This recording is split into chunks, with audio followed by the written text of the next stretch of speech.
His name was Robert Searles. He had 100 men, and they attacked this ship. Excuse me? And the accountant said, hey. I have some information for you. If you let me live, I'll tell you where there's a town, and I'll give you the password to get into that town. And so Robert Searles says, I'm listening. The accountant told him the password because, see, when those supply ships came into the bay here, we were always scared of pirates here. So there was a guard tower, and they would look out, and if they saw a supply ship come in, they would give the signal to the supply ship. The supply ship would give the correct signal back. Yay, we're getting supplies. Well, the supply ship came back in with all those pirates on board, and the guard gave the signal. Robert Searles gave the signal back because the accountant told him what it was. And the guard went, yay, all the supplies are here. So they got the strong, able-bodied men to go unload the supplies. They said, tomorrow morning, go out to that ship and unload the supplies. Well, in the middle of the night, Robert Searles came up on shore with all 100 of his men, and they were mean, and they were brutal, they were vicious, they attacked the entire city. And when the sun came up the next morning, Robert Searles looked around and said, it's pretty here, I really want to live here. I want to be your neighbor.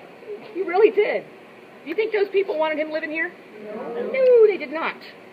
So they sent an email all the way over to the King of Spain. You're going to let me get away with that? No. Could he send an email? No, just see if you're listening. They wrote a letter over to the King of Spain. And that king, he really wanted to help, but he couldn't. You know why? He was your age. He's 11 years old. Oh my God. I know. Do you believe that? But you know who could help? His mama could. He went to his mom. Said she was a Queen Mariana of Spain. She said, Mom, these people need help. So she commissioned the building of this Castillo. It took them 23 years to finish it. And this protected all the people from Saint Augustine. No more wooden forts, no more pirates, and their biggest enemy, the British, couldn't get into these walls. Pretty awesome, right? And I started right here because, what? Yes? It's open. Open? Could they like throw a rope or something over? They could, but they had snipers with muskets all along the top, and they had 60 cannon on this side. No one could get near the fort. Oh. Yeah, pretty good, right? And that was the last wall they built right there. They really didn't need that wall so much because they chopped down all the trees from here to the river so they could see if anybody was coming, and they could shoot them or throw cannonballs at them before they could do it. It's kind of like hide and seek. Cannonball! Yeah, cannonball! Have you, let's say we're going to go to your house tonight and play hide and seek, okay? And your favorite spot to hide is under your bed. So I'm counting in your living room, okay? So you run upstairs to your room, or downstairs, or wherever your room is, and your parents have sold your bed because they're surprising you and ordering you a new bed, but it hasn't come in yet. So you're like, I always hide under my bed, so you just go lay on your floor.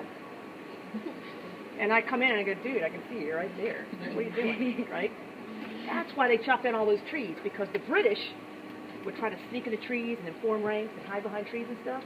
Or if they chopped down all the trees, the Spanish could, dude, we see you, you're coming, you're right there. Shoot them all down. So that was the last wall they had to build because they could see you forever. But here's something interesting for you. This building right here was the very first building in on this continent to have indoor plumbing. Can you believe that? These are the original bathrooms right here. And they ran a pipe from the water out there into these bathrooms. Now that was for the officers, that was for the regular enlisted army men.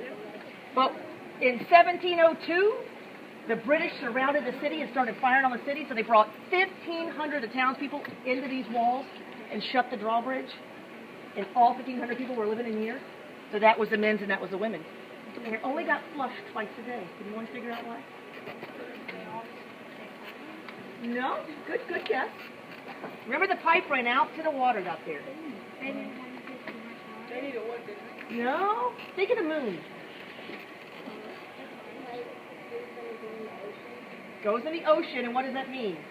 It gets flushed twice a day, the water. Pollution. The tide, right? The tide would come in, wash everything out. And then you go fishing out there. That's pretty disgusting. Yeah, I know. But just so you know, we have modern day bathrooms now. The modern day bathrooms are where the blacksmith shop used to be. Used to be a blacksmith right there. Anyone know why they called him a blacksmith? No. Well, he worked with black metal, which is iron, and it came from South America. And smith is from the old English word to strike, which is to smite, so blacksmith. So if you worked with silver, what do you call it? You guys are too smart. If you work with gold. Goldsmith. If you work with guns. Gunsmith. If you work with clocks. Clocksmith. If you work with wood. Woodsmith. Carpenter. Ha ha ha ha. Got you. All right. Now, would you like to go see where the Spanish slept? Yes. Okie dokie. Are there beds still there? This is like, what's that?